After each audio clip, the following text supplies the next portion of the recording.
నేటి బాలలే రేపటి పౌరులన్నది పాత సామెత. ఈరోజు విద్యార్థులే రేపటి నిరుద్యోగులనేది కొత్త సామెత. నిజం.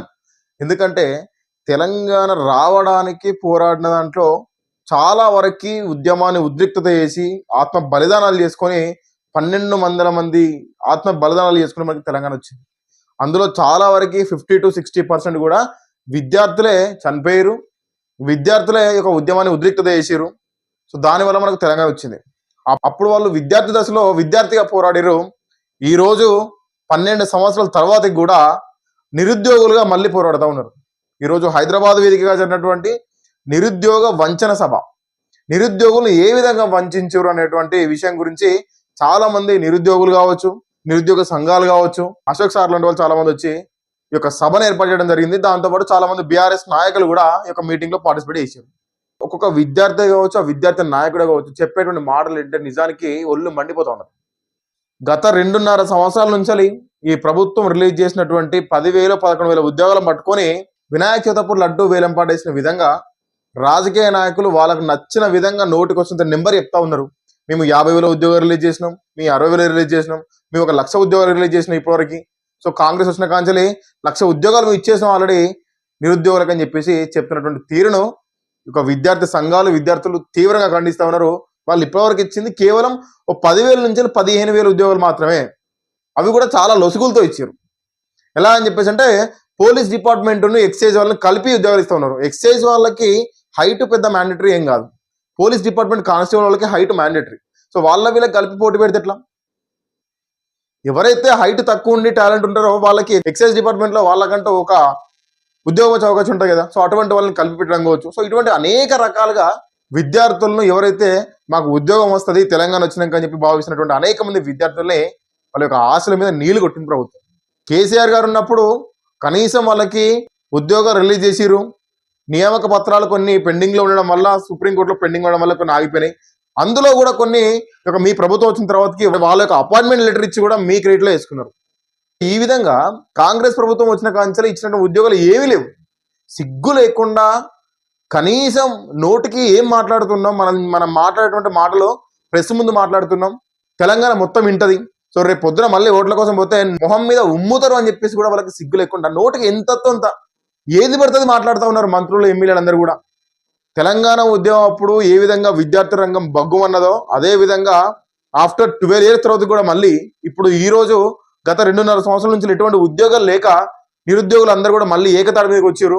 నిరుద్యోగ వంచన సభ ఏర్పాటు చేస్తున్నారు. అందులో మాట్లాడుతున్నట్టు ప్రతి ఒక్క మాట రేవంత్ రెడ్డి గారు మీరు ఆ మీటింగ్ వినండి, మీకు వింటే తెలుస్తుంది. ప్రతి ఒక్క డిపార్ట్మెంట్ మంత్రులందరూ కూడా ఒక మీటింగ్ వినండి, వింటే మిమ్మల్ని ఏ విధంగా ప్రజలు తిడుతున్నారని చెప్పేసి మీకు అర్థమవుతుంది. ఎంతసేపు ఎక్కడ ల్యాండ్లు ఉన్నాయి, ఏడ కబ్జా చేద్దాం, ఎవరిని బ్లాక్మెయిల్ చేద్దాం, మన జేబులు ఎట్లా నింపుకుందాం, మన హైకమాండ్కి ఎలా పంపుదాం, రాహుల్ గాంధీ పంపుదామా, ప్రియాంక గాంధీ పంపుదామా. సో మీ పైనటువంటి అధికారులకు, మినిస్టర్లకు, హైకమాండ్ కాకుండా ప్రజల సమస్యను, నిరుద్యోగుల సమస్యను కూడా పట్టించుకోండి. ఎవరైతే పిసిసి అధ్యక్షులు మహేష్ కుమార్ గౌడ్ గారు ఉన్నారో కాంగ్రెస్ ప్రభుత్వం పరిపాలనలోకి రాక ముందుకు ఈ యొక్క విద్యార్థులందరికీ కూడా మీరు ధర్నా చేయండి, రెచ్చగొట్టి కూడా ధర్నాలు చేయించారంటే అప్పుడు వాళ్ళ మీద కేసులు అయినాయి. సో మా కేసులతోనే మేమున్నాము, మీకు పదవులు వచ్చి మీరు ఏసీలలో తిరుగుతామని చెప్పేసి ఈరోజు విద్యార్థులు ప్రశ్నిస్తా ఉన్నారు, నిరుద్యోగులు ప్రశ్నిస్తా ఉన్నారు. హాస్టల్ ఫీజు కట్టలేక హాస్టల్లో వండుకుంటూ ఇంటికాడ ఉంటేనేమో ఏం చేస్తున్నావు అని చెప్పేసి తల్లిదండ్రుల బాధ. అక్కడ వచ్చేసి హైదరాబాద్ లో ఉంటే హాస్టల్ ఫీజు కట్టలేక, మెస్ ఫీజు కట్టలేక, మెస్ ఇన్ఛార్జ్ కావచ్చు, అక్కడ మెస్ వార్డెన్ కావచ్చు, లేని టైంకి వచ్చి భోజనం చేసి వెళ్ళిపోతా ఉన్నాం పైకి మేము. ఆ విధంగా మా పరిస్థితి చెప్పేసి ఈరోజు నిరుద్యోగులు కంటతడి పెడుతున్నారు. ఈ విషయం మీకు అర్థం కావట్లేదు ముఖ్యమంత్రి గారు. మీ కొడుకునో, మీ మనవన్నో, మీ బిడ్డనో ఒకసారి అదే హాస్టల్లో ఉంచండి, వాళ్ళు తినే ఫుడ్ తినిపించండి, ఒకసారి మీకు అర్థమవుతుంది ఆ బాధ. ఈ నిరుద్యోగులు వేసినటువంటి ఒక ఓట్లతో కాదా మీరు గెలిచింది? వాళ్ళని రెచ్చగొట్టి వాళ్ళ మీద అనేక రకాల కేసులు అయినా కూడా ఏంటంటే ఇప్పుడున్నటువంటి సిచ్యువేషన్ కంటే కూడా నెక్స్ట్ ప్రభుత్వం మళ్ళీ మారితే మంచి ఉద్యోగాలు వస్తాయి, ఉద్యోగాలు ఎక్కువ వస్తాయి, సో ఇంట్లో వాళ్ళు సంతోషంగా ఉంటారని చెప్పేసి వాళ్ళు ఒక ఆశతోని మీకు ఓట్లేస్తే, మీరు ఓట్లు వేసిన తర్వాతకి మీరేమో గద్దె మీద కూర్చున్నారు, వీళ్ళేమో మళ్ళీ అదే నిరుద్యోగ ఫ్లకార్డ్స్ పట్టుకొని రోడ్ల మీద కూర్చున్నారు. ఖచ్చితంగా పోలీస్ నోటిఫికేషన్ రేవంత్ రెడ్డి గారు వేయాల్సిందే. లేకపోతే మాత్రం ఈ యొక్క నిరుద్యోగ రంగం కావచ్చు, విద్యార్థి రంగం కావచ్చు, ఏదో ఒక రోజు ఖచ్చితంగా అన్ని బగ్గుమన్న రోడ్ల మీదకి వస్తే మళ్ళీ తెలంగాణ ఉద్యమం మళ్ళీ మలదేశ ఉద్యమం లెక్క మళ్ళీ ముందుకు వస్తుంది. మీ యొక్క ప్రభుత్వాన్ని గద్దె దించే ప్రయత్నం కూడా చేస్తుంది. తెలంగాణ విద్యార్థులు, నిరుద్యోగులు రోడ్ల మీద ధర్నా చేస్తే అడ్డా మీద కూలీలు వాళ్ళు బిర్యానీ కోసం అని చెప్పేసి వాళ్ళు లొల్లి పెడతా ఉంటారని చెప్పేసి ఒక ముఖ్యమంత్రి హోదాలో ఉండి మాట్లాడినాడు. సిగ్గుండాలి కొంచెమైనా కూడా. ఆ కూలీలు వేసినటువంటి ఓట్ల వల్ల నువ్వు మేస్త్రి అయింది. గుంపు మేస్త్రి అందుకే అన్నారు నిన్ను. విద్యార్థులు ధర్నా చేస్తే, నిరుద్యోగులు ధర్నా చేస్తే వాళ్ళ యొక్క హక్కుల కోసం చెప్పేసి వాళ్ళను అడ్డ మీద కూలీలు లెక్క నువ్వు ట్రీట్ చేసినావు. అడ్డ మీద కూలీలు అని చెప్పేసి నువ్వు అన్నావు. అడ్డ మీద కూలీలు వాళ్ళైనప్పుడు వాళ్ళ ఓట్లతో గెలిచినట్టు నువ్వేం కావాలి? పెద్ద కూలీ అవుతావు, లేకపోతే మేస్త్రి అవుతావు, అంతకన్నా మించి ఏమవుతావు? ఈరోజు మేస్త్రి అయి నువ్వు సీఎం సీట్లో కూర్చున్నావు. ఈ నిరుద్యోగుల పరిస్థితి, ఈ యొక్క అడ్డ మీద కూలీల పరిస్థితి నిజంగా అడ్డ మీద కూలీ లాగానే మారిపోయింది. నువ్వు చెప్పినటువంటి 6 గ్యారంటీలలో ఏదో ఒక గ్యారంటీ అయినా ప్రాపర్గా అమలు చేసినావా? ఏదైనా ఎలక్షన్స్ ఉన్నాయని చెప్పి అనుకుంటే మాత్రమే రైతు బంద్ వేస్తా అంటావు. నువ్వు ఏదైతే 6 గ్యారంటీలు చెప్పినావు అవన్నీ నెరవేర్చాలని చెప్పేసి అంటే ఖచ్చితంగా 6 సార్లు తెలంగాణ ఎలక్షన్లు వస్తాయి తప్ప అవి నెరవేరవు. ఎందుకంటే నీకు ఎలక్షన్లు వచ్చినప్పుడు మాత్రం నీకు గుర్తుకొస్తుంది ఇచ్చినటువంటి హామీలు ప్రజలకు నెరవేర్చాలి, లేకపోతే ఓట్లేరని చెప్పేసి వాళ్ళకి ఏంటంటే ఆకలితో ఉన్నవాడికి ముంగట అన్నం పెట్టి ఊరిచ్చుకుంటూ తీసుకెళ్లి బోన్లో పడేసిన విధంగా ఏదన్నా ఎలక్షన్స్ ఉన్నాయని చెప్పి అనుకుంటే కథం వాళ్ళకి ఏదో ఒకటి రిలీజ్ చేసుడు, వాళ్ళ ఓట్లు తీసుకుంటూ. ఎన్నిసార్లు చేస్తావు ఇట్లా? ఆల్రెడీ 2.5 సంవత్సరాలు 3 సంవత్సరాల దగ్గరికి వస్తుంది. ఇంకొక 2 సంవత్సరాల పరిపాలన మాత్రమే ఉంది. ఈ 2 సంవత్సరాల తర్వాతకి మళ్ళీ ఎలక్షన్స్ ముందు నువ్వు ఓట్ల కోసం వస్తే ఈ ప్రజలు ఇదే విధంగా చూస్తామని చెప్పి అనుకుంటున్నావా? చెప్పులు తీసుకుని కొట్టే రోజులు దగ్గరలో ఉన్నాయి. నిరుద్యోగులకు న్యాయం చేయలే, విద్యార్థులకు న్యాయం చేయలే, రైతులకు న్యాయం చేయలే, కార్మికులకు న్యాయం చేయలే, గృహిణులకు న్యాయం చేయలే, మహిళలకు న్యాయం చేయలే. నువ్వు చేసినటువంటి ఏ వాగ్దానం నెరవేర్చుకున్నావు? ప్రతి ఒక్క మహిళకి, నిరుద్యోగ మహిళకి స్కూటీ ఇస్తా అని చెప్పేసి అన్నావు. ఎవరికైనా స్కూటీ ఇచ్చినావా?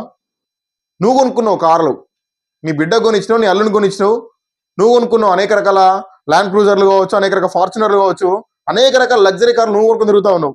ఎవరి గురించి స్కూటీ నువ్వు? బీఆర్ఎస్ ప్రభుత్వం పరిపాలన చేసిన టైంలో అన్నటువంటి ఒక నిరుద్యోగి చనిపోతే ఇదే రేవంత్ రెడ్డి కాంగ్రెస్ నాయకులు రోడ్ల మీదకి వచ్చి ఫ్లకార్డ్స్ పట్టుకొని పెద్ద ధర్నా చేశారు. 10 సంవత్సరాల పరిపాలనలో ఒక్కరు ఇద్దరు అలా జరిగి ఉండొచ్చు. కానీ నువ్వు వచ్చి 2.5 సంవత్సరాలు కాలే 18 మంది విద్యార్థులు చనిపోయారు. ఇప్పటివరకు 18 మంది నిరుద్యోగులు చనిపోయారు. మరి దీనికి సమాధానం ఏంది? కేసీఆర్ 24 అవర్స్ కరెంట్ ఇచ్చిండు, కేసీఆర్ కిట్ ఇచ్చిండు, కళ్యాణ లక్ష్మి ఇచ్చిండు, రైతు బంధు ఇచ్చిండు, రైస్ భరోసా ఇచ్చిండు. ఇవన్నీ ఇచ్చి 1,00,000 కోట్లు అప్పు చేసింది చెప్పి అనుకుందాం. నువ్వు వచ్చి 2.5 సంవత్సరాలు కాలే కదా, ఆల్రెడీ డబుల్ త్రిబుల్ చేసినావు దాన్ని. ఇప్పుడు ఏ ప్రజెంట్ 3 లక్షలు 4 లక్షల కోట్లు అప్పు ఉంది తెలంగాణకి. నువ్వు ఏం చేసినావు? ఓ రైతు బంధు ఇచ్చినావా ప్రాపర్గా? 24 అవర్స్ కరెంట్ ఇచ్చినావా? నువ్వు అనుకున్న స్కూటీ ఇచ్చినావా? ఏమి ఇచ్చినావు? ఒక్క ఫ్రీ బస్సు ఒక్కటే అమలు చేసినావు. దానివల్ల ఆటో సంఘాలు రోడ్ల మీద పడ్డాయి, ఆటోల వాళ్ళ కుటుంబాలు రోడ్ల మీద పడ్డాయి, గిగ్ వర్కర్స్ పరిస్థితి రోడ్ల మీద పడ్డరు. ఇక నువ్వు ఏం చేసినట్టు? నువ్వు చేసిన ప్రతి ఒక్క పని కూడా తెలంగాణకు నష్టమే విధంగానే ఉంది తప్ప ఎక్కడ కూడా లాభం లేదు. ఈరోజు వరంగల్లో నిర్మించినటువంటి అతిపెద్ద 24 అంతస్తుల మల్టీ స్పెషాలిటీ గవర్నమెంట్ హాస్పిటల్ కూడా ఆల్రెడీ 80% ఆఫ్ వర్క్ తెలంగాణ ప్రభుత్వం ఉన్నప్పుడే కంప్లీట్ అయింది. అది ఆల్రెడీ దానికి రంగులేసి గ్లాసులు అద్దాలు తొడిగించి రేపు నువ్వు ఓపెనింగ్ వస్తావు. నెక్స్ట్ 2 months 3 months ఓపెనింగ్ వస్తావు. ఇప్పుడున్నటువంటి మినిస్టర్లు కావచ్చు, ఇక్కడ లోకల్ వరంగల్ ఎమ్మెల్యేలు కావచ్చు, ఇప్పుడు వెళ్ళి ఫోటో ఫేస్ కోసం చెప్పేసి ఆడికి వెళ్ళి విలేకరులతో మాట్లాడుకుంటూ వర్క్ ఇంకో 2 months పూర్తి అవుతుంది, 3 months పూర్తి అవుతుంది. అరే వాళ్ళు కష్టపడి కట్టిరు 24 అంతస్తుల బిల్డింగ్ మీరు కట్టిరా? కేసీఆర్ గారు ఉన్నప్పుడే ఆ బిల్డింగ్ కన్స్ట్రక్షన్ మొత్తం కూడా కంప్లీట్ అయిపోయింది. అది ఎలక్షన్స్ చేయబట్టి పెండింగ్ లో ఉన్నది. మళ్ళీ ఒకవేళ బీఆర్ఎస్ వచ్చి ఉంటే ఈ టైం కల్లా అది ఎప్పుడో శాంక్షన్ అయిపోవు, వర్క్ కూడా స్టార్ట్ అయిపోవు, అందులో సర్వీసెస్ కూడా స్టార్ట్ అయిపోవు ఈ టైం కల్లా. ఏదైనా ఎలక్షన్స్ ముందు మళ్ళీ రిబ్బన్ కట్ చేస్తే మేము ఇది చేసినాం, 24 అంతస్తుల బిల్డింగ్ కట్టినాం, మల్టీ స్పెషాలిటీ హాస్పిటల్ కట్టినాం గవర్నమెంట్ ఇది, వరంగల్ అందరికి కూడా మేము మేలు చేసినాం చెప్పనీకి సిగ్గుండాలి కొంచెం కూడా. 80% 90% వర్క్ అయిపోయినటువంటి ఒక బిల్డింగ్ వ్యవస్థాపన మొత్తం కూడా కావాలనుకుంటే విత్ ఇన్ 1 to 2 months లేదనుకుంటే ఒక 5 months లో కంప్లీట్ చేసుకోవచ్చు. మీ ప్రభుత్వం పరిపాలన స్టార్ట్ చేసి దాదాపు 2.5-3 సంవత్సరాలు అవుతుంది, ఇంకా కంప్లీట్ కాలేదు, ఇంకా 5 months టైం చెప్తా ఉన్నారంట. దానికి మేము కుదించి అధికారులు ఒత్తిడి తీసుకొచ్చి అతి త్వరలో 3 months లో ఓపెన్ చేపిస్తామని చెప్తా ఉన్నారు మన ఎమ్మెల్యే గారు. ప్రతి ఒక్కటి మీరు ఇప్పటివరకు ఇనాగ్రేట్ చేసినటువంటి చాలా వరకు వర్క్స్ అన్ని కూడా ఆల్రెడీ కేసీఆర్ గారు ఫిల్ఫిల్ చేసిన తర్వాతకి నియామక పత్రాలు కావచ్చు, అనేక సంస్థల యొక్క బిల్డింగ్స్ కావచ్చు, కార్యకలాపాలు అన్ని కూడా ఏంటంటే ఓన్లీ ఓపెనింగ్ ప్లేస్ లో పెండింగ్ పడ్డ ఎలక్షన్స్ చేయబట్టి వాటిని మీరు రిబ్బన్ కట్ చేసుకుంటూ వెళ్తూ ఈ రోజు మేమే కట్టినాం, మేమే చేసినాం, తెలంగాణ డెవలప్మెంట్ మేమే చేసినాం. ఇప్పటి వరకు చెప్పండి తెలంగాణలో ఎన్ని ఐటీ కంపెనీస్ తీసుకొచ్చారు ఈ 2.5 సంవత్సరాల్లో? 10 సంవత్సరాలలో తెలంగాణలో ఐటీ రంగం ఏ విధంగా డెవలప్ అయిందని చెప్పేసి ఒక్కసారి కొండాపూర్కి, మాదాపూర్కి, హైటెక్ సిటీకి వెళ్ళి ఆ జంక్షన్ నిలబడి అడగండి. మీకు ఆ దమ్ముందా? కేసీఆర్ గారు తీసుకొచ్చిరా, కేటీఆర్ తీసుకొచ్చిరా, రేవంత్ రెడ్డి తీసుకొచ్చిరా? ఒకసారి ఐటీ ఎంప్లాయీస్ ని అడగండి. ఆడికెళ్ళి వాళ్ళే చెప్తారు ఆ ఇన్ఫ్రాస్ట్రక్చర్ అంతా కూడా ఏ విధంగా డెవలప్ అయింది అనేది. ఉరికించుకుంటూ కొడతారు మిమ్మల్ని. ఈ 2.5 సంవత్సరాల్లో మీరు వీకిందే ఉన్నది. ఏ కంపెనీలు వచ్చినాయి ఇన్వెస్ట్మెంట్స్ చేసినాయి? ఏ కంపెనీలు ఐటీ కంపెనీలు కొత్తవి వచ్చినాయి? ఎన్ని ఉద్యోగాలు మీరు కల్పించారు? ఒకటి ఏ ప్రభుత్వం అయినా కూడా 100% గవర్నమెంట్ ఉద్యోగాలు ఏ సంస్థ కూడా ఇవ్వలేదు. అది ఓకే. అలాంటప్పుడు మీరు ఏం చేయాలి? అనేక వేల మంది విద్యార్థుల దగ్గర ఉన్నటువంటి టాలెంట్ గుర్తించి వాళ్ళని ఆంటర్‌ప్రెన్యూర్ తయారు చేసి, సో వాళ్ళు ఏ విధంగా వాళ్ళు ఏ స్కిల్‌లో వాళ్ళు బెటర్‌గా ఉన్నారని చెప్పేసి వాళ్ళతోని స్టార్టప్స్ కంపెనీ స్టార్ట్ చేపియాలి కదా! టీ హబ్ అనేది కేటీఆర్ గారు తీసుకొచ్చి ఎవరైతే కొత్త కొత్త ఆలోచనలు ఉన్నాయో, ఇన్వెన్షన్స్ ఉన్నాయో, ఆ యొక్క విద్యార్థులందరినీ కూడా తీసుకొచ్చి ఒక ప్లాట్‌ఫార్మ్ మీద నిలబెట్టి టీ హబ్ అని స్టార్ట్ చేశారు. టీ హబ్ ప్రజెంట్ ఏమైంది? మీరు టీలు తాగనీకి, కాఫీ తాగనీకి పనికొస్తుంది మీకిప్పుడు. మీకు మినిమం అవగాహన లేదు కదా! మీ టీ హబ్ అంటే టీ తాగే చెప్పి అనుకుంటున్నారు కావచ్చు. టీ హబ్ అంటే టీ తాగనీకో, మీరు కబుర్లు పెట్టుకోనీకో, మీ మీటింగ్‌లు పెట్టుకోనీకో, కాంగ్రెస్ మీటింగ్‌ల కోసం అని చెప్పి లేదు. టీ హబ్ అనేది కొత్తగా ఎవరైనా వాళ్ళకి కొత్త ఆలోచనలుంటే, కొత్త ఇన్నోవేటివ్ ఆలోచనలు ఏమైనా ఉంటే విద్యార్థులను ముందు తీసుకొచ్చి వాళ్ళకంటూ ప్రభుత్వం కొంచెం ఆర్థిక సహాయం చేసి, సో వాళ్ళతోని ఒక స్టార్టప్ కంపెనీ నిర్మించి, వాళ్ళ త్రూ రిమైనింగ్ వాళ్ళందరికి కూడా స్టూడెంట్స్ అందరికి కూడా అన్‌ఎంప్లాయ్‌మెంట్ వాళ్ళందరికి కూడా ఉద్యోగ అవకాశాలు ఇచ్చేటువంటి ఒక గొప్ప ప్లాట్‌ఫార్మ్ అది. అనేక రకాలుగా నిరుద్యోగులు ఇబ్బంది పడతా ఉన్నారు. కంపల్సరీ అతి త్వరలో మళ్ళీ తెలంగాణ ఉద్యమం స్టార్ట్ అయ్యే విధంగా ఉన్నది. ఉన్నటువంటి 2.5 సంవత్సరాలు కావచ్చు, 2 సంవత్సరాలు కావచ్చు, ఈ పరిపాలన కూడా మీరు చేయలేరు. అతి త్వరలో 6 మంత్స్‌లో, 4 మంత్స్‌లో మీరు దిగిపోయేటువంటి ప్రకంపనలు వస్తాయి మీకు.